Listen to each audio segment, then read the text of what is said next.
and welcome everybody. Thank you so much for joining us for a new episode of Anewgo of New Home Sales. I'm your host, Anya Chrysanthon, and joining me today is Lindsay Haltom, who probably does not need introduction, but Lindsay is the Director of Sales and Marketing at Homes by Tabor. So welcome to the show, Lindsay. Long time no Thank you. see. I know. It's good to see you.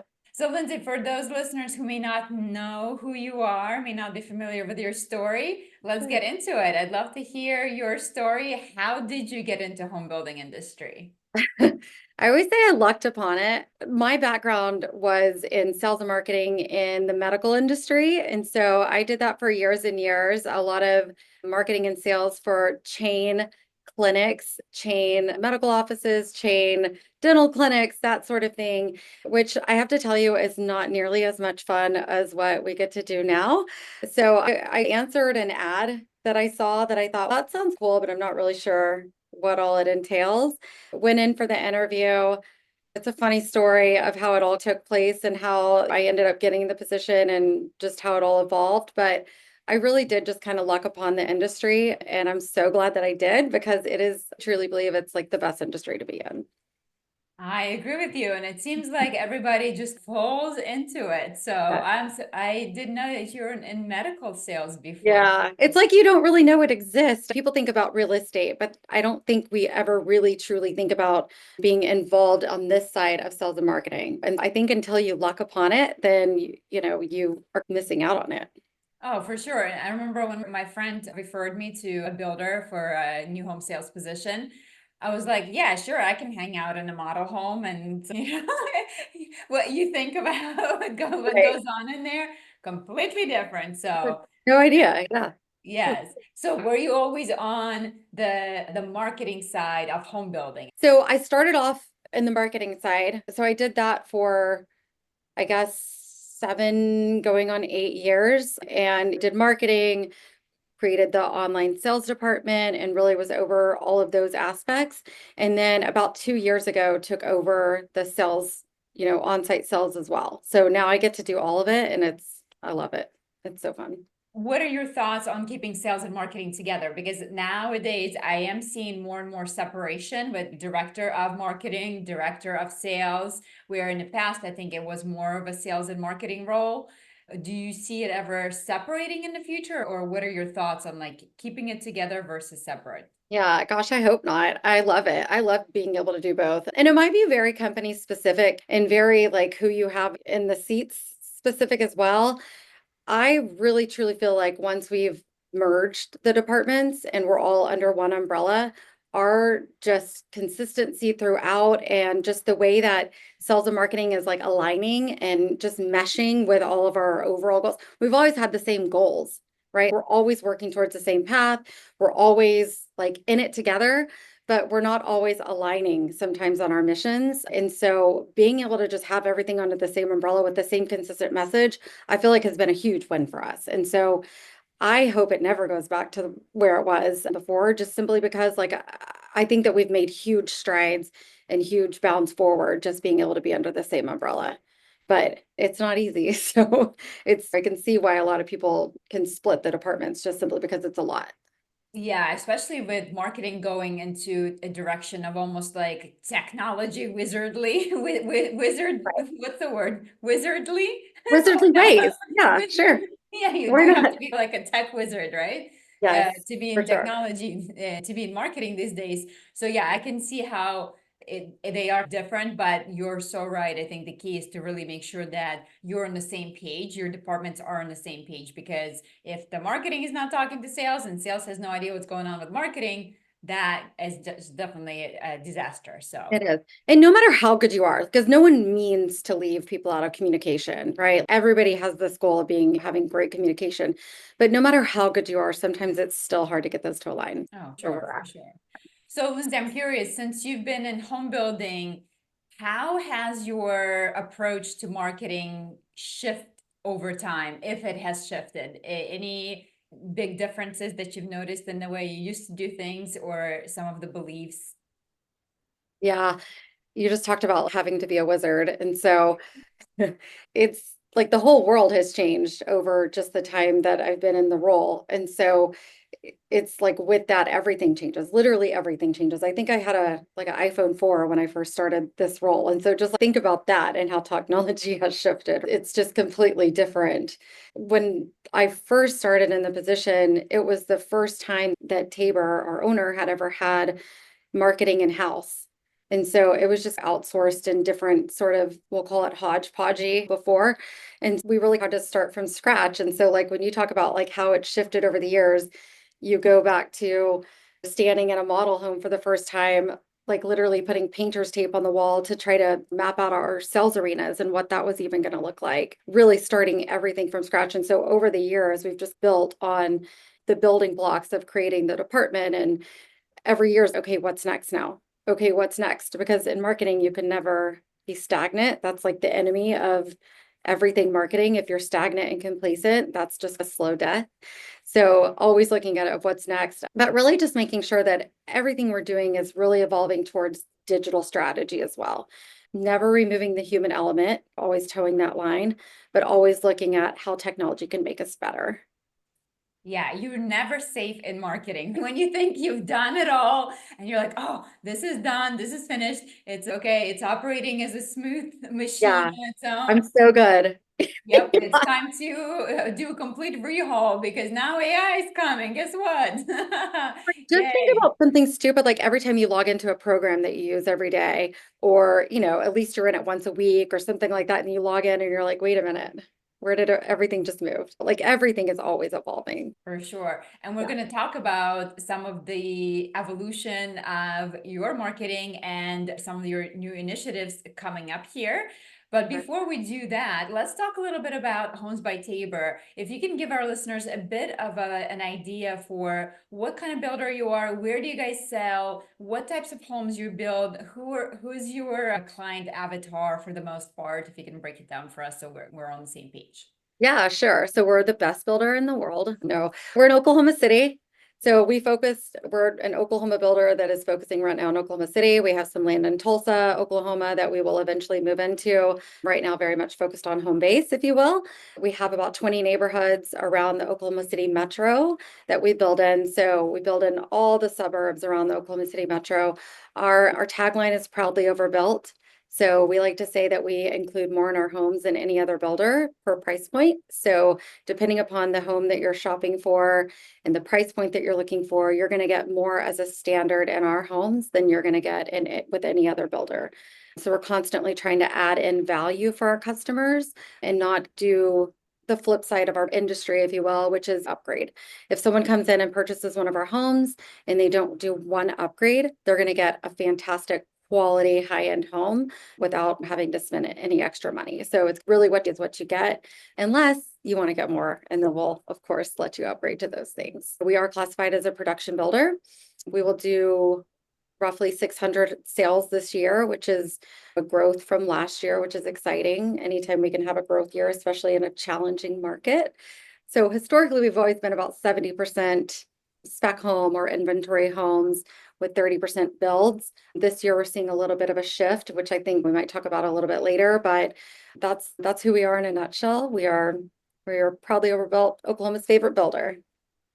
Very cool. You mentioned the inventory being about 70% traditionally, and then to be built about 30%. Talk a little bit about how market has affected that for you. And then now, especially not everywhere in the country, but a lot of the pockets in the country, we're hearing that inventory homes are starting to spend more time on the market. So to that, how do you decide what to even build? Because it's such a huge decision where if you don't get it right, I mean, you could be stuck with inventory homes sitting for a long time, costing you a lot of money. So talk to us a little bit about that process also. Yeah, so many things just popped in my head. So I'll break down each section. For one, talking about the products that we're building, we have three different series lines. Our most recent series of homes came from the market shift really in 2021, where affordability was the biggest topic with price escalations and everything, just prices going through the roof. Every single thing we put in our homes was costing us more money. And in turn, obviously, the consumer was paying more. And so we got to where we were pricing people out of the market. So for one, When you say that, it makes me think of our Blue series, which was formed during that time where we created a whole nother set of floor plans with a whole nother set of included features that we could offer at a more affordable price point, still probably overbuilt, still going to give you more price point to price point that you would get. And so for one, that was a huge thing that we've done to offer to fill that hole in the market. I would say another thing that we do is we build our floor plans. So we're not a custom builder. We have our floor plans that we build, and we know which ones that sell. We know which ones people want. We know which ones people gravitate towards. And so from that aspect, it's become over the years easier for us we're not just guessing of what floor plans or what homes we're going to start, because we really know what people are buying because of our data. And then with that, if we do include any kind of options or anything in the homes that we're starting, again, it's coming from data. We're knowing what's selling, what people are wanting, what people aren't wanting. And I think over the years, we've just been able to fine tune that kind of process. And then having that new series and those new floor plans have allowed us to supplement the things that weren't selling before. Yeah, I think Yeah. that's a very smart shift on your part to get into more quote unquote affordable housing. Obviously, we know that nationwide it's just a huge demand for that. So, what do you see in your market as far as buyer demand? Has there been any shift recently? I know there's a lot of talk about, oh, we want to wait until the election. So now that we've So had wait and the see. election, what are you hearing? Yeah. What's Yeah. going on? Oh my God. So it's obviously we had a huge election in our country. And so no matter what side of the coin you were on in that election, it's leading up to that, people saying, we just want to wait and see. I was teasing during that time, in past elections where I was like, oh, it's because of the election. Sales are down because of the election. But really, we weren't hearing too much about that stuff. But last year, oh my God, we want to wait and see. We want to wait and see. What are you waiting to see for? And so there's been a couple of things that we've been trying to do. For one, we have promotions going on. We are a builder that has embraced promotions during this time, which we never did before. And so it's something that we've evolved to kind of embrace. But being able to have a promotion that tells people what they can get right now, like waiting to see, is this unknown, right? Now, at least we know in this moment in time, I can get you X. I can secure that for you and make sure that you know what your monthly payment's going to be. You know everything in the process now. Waiting to see, only time will tell. There's not a ton of information that's coming out in the news right now that is telling us that waiting to see anything is going to be beneficial. I think that we are pretty certain prices are going to go up, right? With all of the things that are going on in the news. And so right now is what we're trying to make sure that people understand their situation in the moment to what we can secure for them now and why waiting is not a good idea. Yeah, for sure. It is about having conversations with your clients, explaining what's happening. They are all watching news, so I'm sure it's not helping for sure. You can't get away from it. Yeah, exactly. So, Lindsay, let's talk a little about the leads that you're getting in. Are you seeing the volume of leads increasing, decreasing, staying about the same? And then what are your biggest sources of leads, if you could break it down for us? I hate saying things like this, but this year we have seen a little bit of a decrease in leads. We have a great users to site. Those numbers coming in are just fantastic. We have over the past really 3 to 6 months seen a little bit of a decrease in just the percentage of users that are converting into leads. And it's something that obviously we're paying attention to and we're modifying and try to make sure that we get those numbers up. But like right now in this market, I don't think that's unusual. And I think the thing that we do see once people are coming and converting into a lead and converting into an actual piece of traffic is that people are high intent. If you're watching the news, if you're reading anything at all, then there's not a lot of warm and fuzzy for people to come out and buy a home right now.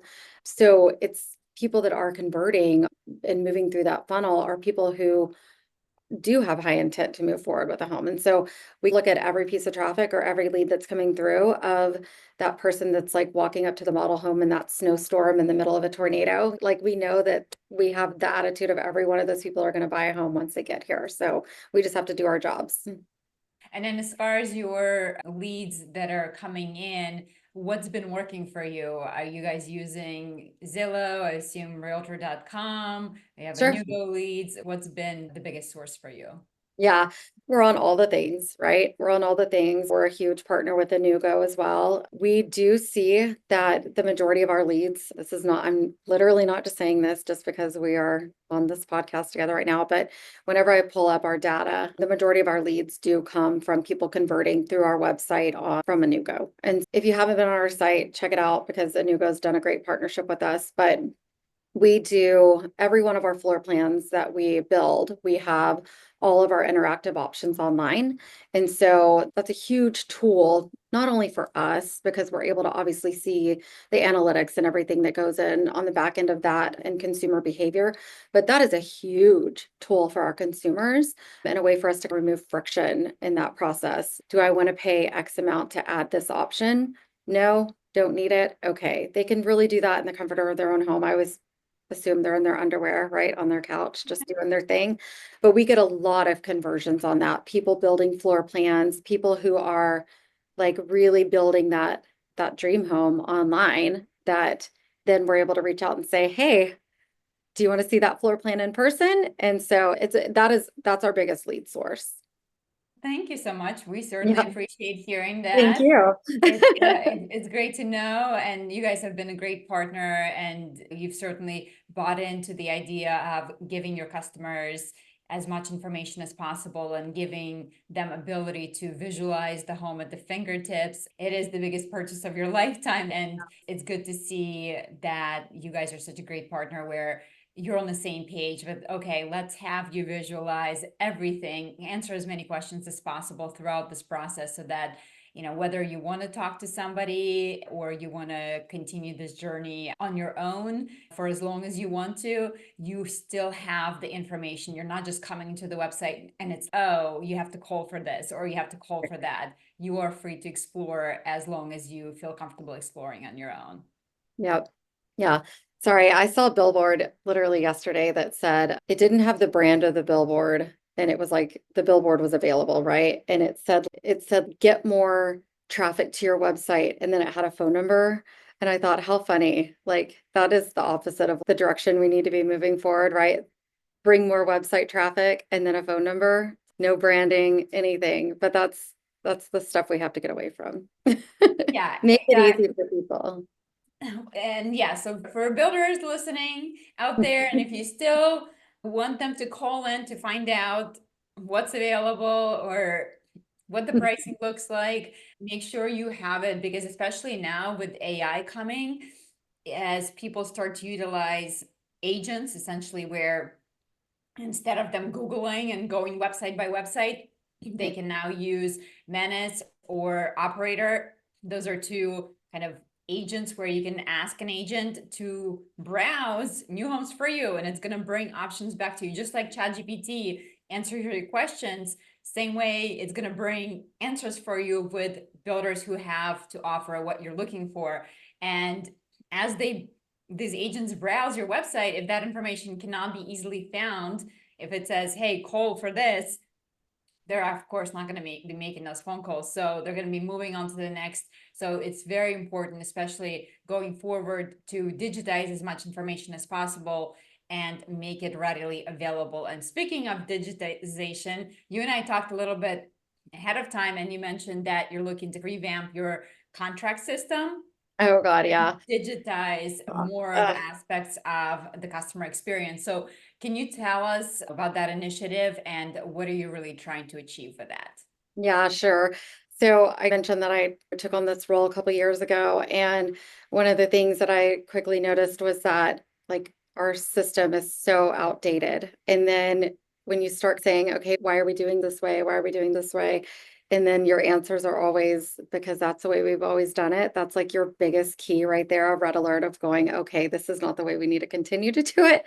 And so it's taken us several months. And luckily, I have amazing people on my team to help revamp all of these things because it's been a huge undertaking. But we have just gone through, made sure that our system is streamlined. And so it's not sexy. I won't get into too much detail about it because it really is just It's like I said, it's not a sexy topic to talk about whenever we're getting into the weeds of it all, but it really is making us have a streamlined process for number one, for us to be able to have a better customer experience. No one wants to go through a clunky contract process, right? Like you've gone through the whole sales process and you finally get to this yes, and then it's stop, start, stop, start, stop, start is what it felt like. And so it has allowed our team to be able to move through that process with our consumers quicker and more streamlined.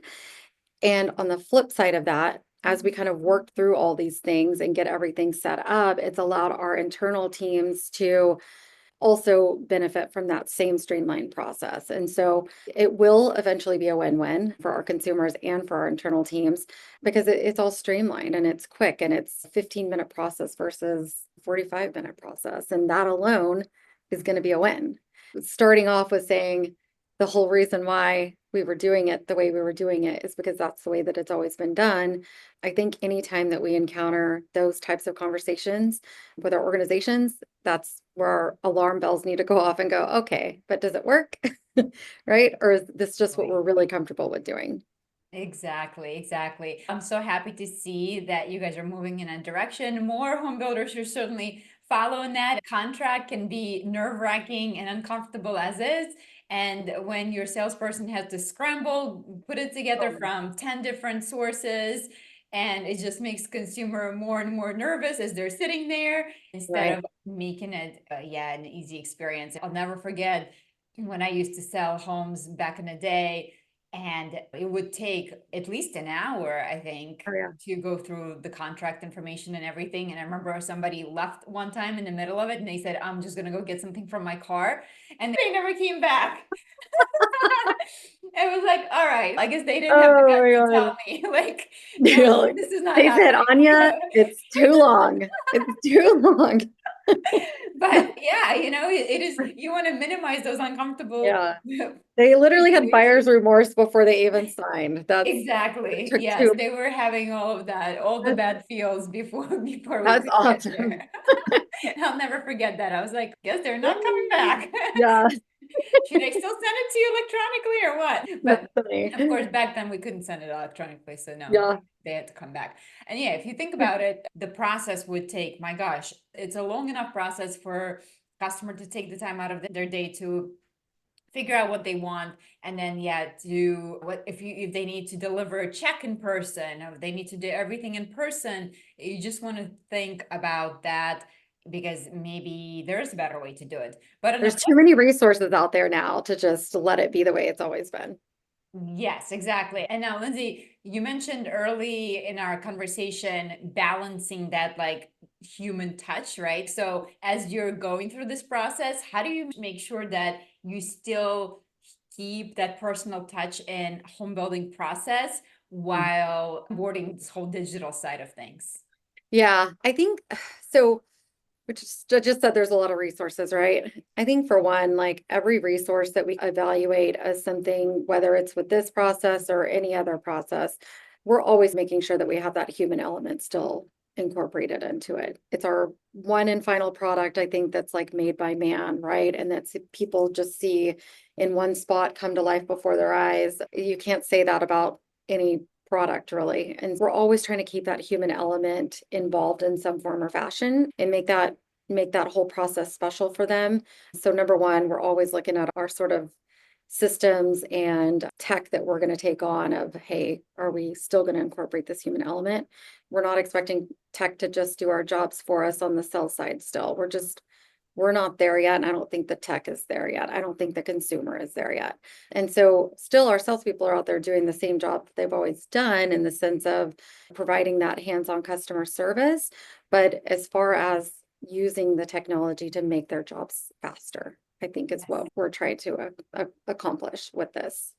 Yes, why work harder when you can work smarter? And by the Exactly. same time, it really allows you to free up that precious time to create more of a human connection.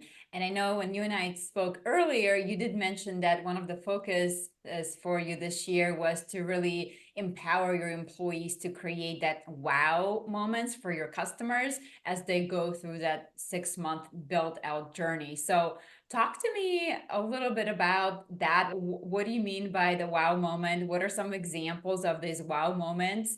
And what does that look like? Yeah. So I think a wow moment is anytime there's something that's like positive that's unexpected, right? Right. Like people expect certain things. They expect to be updated throughout the process. They expect for people to be nice to them, right? Like they expect customer service. But anything that's just that unexpected thing that just makes you like really have that, I don't know, maybe give you the goosebumps or just maybe make you really feel special or like you are, hey, we're going to sell 600 homes this year, but I'm super special. My home is super special. And that's what we're encouraging our team to do. I would say it started with having things that were more built into our processes, things that we do for every single customer, right? They don't necessarily know that every single customer might experience that because they're not expecting it whenever they receive things or whenever we do certain things in our process. But since then, it's evolved. So going back to a couple years ago at the Builder 100, there was a lady that spoke that was very impactful. She was over customer experience at the Ritz-Carlton. So that was the first time that I really was wrapping my mind around, hey, we can do so much better. They empower their employees to whatever it is. If they see, like, for example, we stay there for the Builder 100. I had a bunch of cords like all over my desk and it was a mess. So the housekeeping service, they go in and they have special little Ritz-Carlton little twist bands that they had specially wrapped all of my cords up and made them nice and neat for me. And I thought, well, that was nice, right? If no one would have done it, I would have been fine. But I walked in and I'm like, that was very thoughtful. It's like it's an addition to that little chocolate on the pillow. So if Yes. you expect that already, but I didn't expect for someone to go through and untangle all my cords for me with a custom branded little tie. And so it's things like that. So it might be, a lot of people will talk about like writing the Bible verses on the frame.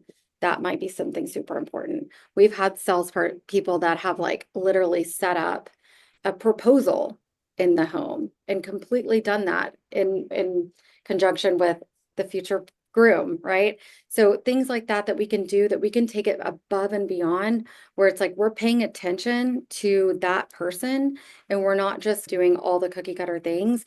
We're taking it a step beyond and saying, okay, this is unique to this person and we're going to do this custom experience for them and just giving them the power to do that. And not only the power, but also some ideas as well. Because sometimes even your best employee that has all the good intentions, they might not have the ideas. And so as a team, we're constantly trying to share those things as well to say, hey, this is what so and so did for their customers. This might give you an idea, and that those conversations just keep going. And so it's the empowerment, but also not just leaving it at that. I love that because it is so easy to say, oh, you guys, we empower you to do whatever. But Yeah, I love that you're saying, okay, we're actually incorporating some of these wow moments, even though we're making it quote unquote standard in our customer journey, but the customer does not know that it's a standard thing, right? So when that yeah. wow moment comes up, it's, oh, wow. But yeah, you baked it into your process. So now it sticks, it becomes mandatory. It's not just like a nice thing to do, it's a Yeah. thing that we do now. I And love that approach. I think that also that's really where sales and marketing really goes together so well because a lot of times I think from a marketing standpoint, sometimes we can be really hard on salespeople of they could do whatever they want. I don't know why they don't just wow everyone all the time. Just go wow them. But marketing is typically those creative minds where, a lot of those wow moments and a lot of those ideas have stemmed from the marketing team. And so I think marrying those two things together is really what helps those things take off. Yeah, absolutely. And I think you're already miles ahead of most builders with that. And that is a direction that I see sales moving into. So, as you said, sales technology is not quite there yet. It is quickly catching up, especially again with the AI sales and buyers agents, when it's going to be have my agent talk to your agent, and then you and I meet face to face if we want to at the end to literally shake hands because our agents have worked it out. Like that is coming sooner than you think it is. And so Sure. what Yeah. separates the salesperson? What is your job if your role is no longer in information providing, right? If all the information is already provided ahead of time, what becomes your role? And I really think it is evolving more into the concierge type role, where they may not be picking it up as early as they pick it up now. The handoff from marketing is not going to be quite so early. It may be at the very end of the process, like literally when you're doing the signing, maybe that's when it's handed off to the salesperson. And now the role of a salesperson is no longer convincing somebody to buy a home, but it is providing more of an emotional support, more of a human connection. And yeah, like ensuring them that you are making the right decision, you're doing all the right steps, and you're doing all the right things. And it's more of a hand holding throughout that 6-month build process, so that they feel fully supported. They feel like they've made a right decision, and that they still have that confidence at the end of the process. Yeah, and a connection with someone that can help them guide them through that whole thing. Yeah, absolutely. And so the more technology you're utilizing and the more free time your salespeople have, then the more time they'll actually have to really create those wow moments. So Sure. sounds like you're already steps ahead of everybody else here, but no surprise. And Lindsay, you mentioned that recently your whole team read Unreasonable Hospitality. So any big takeaways from that book that you guys are either implementing Yeah. or thinking about So implementing? the whole book it's really focusing on hospitality and the service industry, restaurant service. And at first, when you're reading it, you're like, that's totally different, right? That's totally different than our industry. Yeah, it's totally different. These people are providing a huge 5-star experience, and they're only with someone for an hour or 2 hours. And there's a moment in the book where it's a New York restaurant, right? And these people have just had this amazing trip to New York, and they're at this restaurant and they're having a discussion that someone just happens to overhear when they're at the restaurant that says, we didn't get our New York hot dog. So the guy is empowered as an employee, runs down the street, buys I don't know, I was just in New York, what is it, $5 hot dog, right? Comes back with a $5 hot dog, takes it into the kitchen, they plate it, and they bring it out to the table. And they were like, we heard you didn't get your $5 hot dog. If they can recreate that moment in that hour, 2 hour restaurant experience. And we have somebody, let's say for a minimum of 3 weeks, right? A minimum of 3 weeks, maximum 7 months during, and that's like after they're under contract. If we can't find ways to create those wow moments and create that opportunity for us to say, we see you, you're special, you're not just a transaction, then we're not very good at our jobs. And so I think for us, reining that as a team and just identifying ways that they were able to do it in the short time frame, it just gives us zero excuses for us to not be able to do that in the time frame that we're allowed to spend with customers. Yes, 100% agree with you. Even to your earlier example of Ritz, again, you're spending what, a weekend, a couple of days, a day with them. I It's a wish longer. fraction. Yeah. I know, I wouldn't usually move in. Absolutely. Yeah. But you're spending, again, a fraction of a Yeah. cost of what you're spending on building a brand new home, and the experience usually does not compare at all. Lindsay, have you had any resistance from your sales teams? I wouldn't say resistance at all. I think number one, I think when you have the right people and the right sort of empowerment, that's a great marry right there. I will say sometimes if there ever is like what might be perceived as resistance, it's really just the lack of I don't know what to do now. And I definitely don't think we've had resistance. I think it's just been more of either I or our entire team has to do a better job of just, okay, great. Let's try to give them some ideas in order to create those experiences. Yeah, Yeah, that's but great. not resistance. Yeah. And I think again, the fact that you're like systematizing this and giving them direction as to what works, what to do, it just makes it so much easier and a no-brainer, even for most non-creative salesperson out there. Hey, yeah, let me look at my list. The- Exactly. Yeah, exactly. So speaking of salespeople, since you oversee both sales and marketing, what have you found in, say, recent years as far as salespeople go? Is there any surprising industries or like surprising places where you've been able to pull some of your all stars from? It's so fun because our people really just have a wide variety of backgrounds. We have a few people that have done real estate in some form or fashion before, but we have people who Our top salesperson over the past several years he's from Men's Warehouse for selling suits to men. I got a text. So he's at the Jeff Shore training right now and he just won the last day competition or whatever. They just sent me a picture. So super cool. And he's in a very nice suit from probably Men's Warehouse. But no, it's amazing. So our online salesperson is just a gem, right? He is a gem. His name's Frankie Lewis, if you don't know him. He just really is just this like rare person who you couldn't train anyone to be the way Frankie is, if that makes any sense. And I actually met him. He was working when I first hired him. He was working at the front desk at Orange Theory and 5 a.m. workouts. I used to work out there. And so 5 a.m., I'm like, no makeup, just looking like a hot mess. And he's there just ready to check me in and clicking my pin for me and just signing me in and making sure all my monitors are working. Like his enthusiasm at 5 o'clock in the morning, whenever he could have just been like sitting there just completely with a horrible attitude, still trying to wake up. That guy was always buzzing, running around, just like his customer satisfaction going through the roof. And I'm like, you know what? If I ever have a position open up, I'm going to hire that guy. And it just so happened that the position ended up being our online salesperson. And I'm like, it was just the stars aligning. And so that's a thing where you just have to be on the lookout, I think, for the right person at the right time. But we really have a good variety of people. They're from all walks of life, and then they just go through our training process. Nice. Very cool. Yeah, it's sometimes you can't train for certain positions, right? It's the attitude. You can train for what they should say, Yep. but like the attitude, you gotta have that. Yeah. When you see the right one, gotta snatch Snag him. 'em.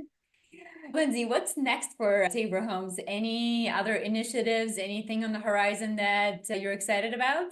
I am, yeah. So we have so much going on every year. Every year we just look at it and say, okay, what is this year's big new goal or mini goals or whatever it is? But we are actually in the process of developing our, I guess, fifth website now. And so super excited about that.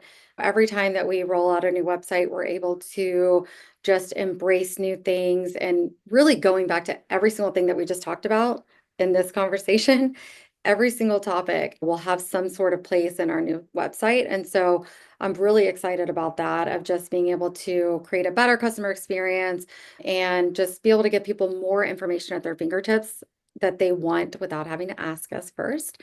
Really excited about that. And then just really excited about being able to continue to embrace the market that we're in and constantly and evolve to make sure that we're putting our best foot forward, whether it's our best product, our best service, our best, what maybe it is a best promotion, whatever it is, to where people are able to get into our homes. So I'm excited about that this year. Oh, love that. Yeah, never a quiet moment, never a moment of peace or Never. rest. Yeah. So, Lindsay, if people want to connect with you, if they want to learn more about what you're doing, is there a social platform where do you hang out? Where can people connect with you? Yeah, so I'm on Instagram, which is always a good place. It's L Haltom, or LinkedIn, just Lindsay Haltom, or you're welcome to email me at lindsay@homesbytabor.com. Perfect. And Lindsay, thank you so very much for being on today's podcast. I really appreciate you coming on and sharing some of your initiative with us. I love what you're doing. And again, I think you're miles ahead when it comes to customer service, customer satisfaction. You're on the right track. Again, in preparation, the more tech we're getting, the more human touch is going to be necessary, not the opposite. So make Right. sure you're still empowering your people, giving them that leeway to make those decisions, as you said, and really giving them the freedom to create those wow moments. We love working with Homes by Tabor here at Anewgo. Thank you so much for being such a loyal and long-term partner with us. And we certainly appreciate that partnership and look forward to catching up with you, hopefully at, I'm sure, one of the summer conferences at Jeff Shores. You're going to be there. Sure, I'll be there. All Yep, right, all I'll be right. there. So So I'll see you perfect. soon. So good to see you. So good to see you too. I'll talk to you very All right. soon. Bye. Bye.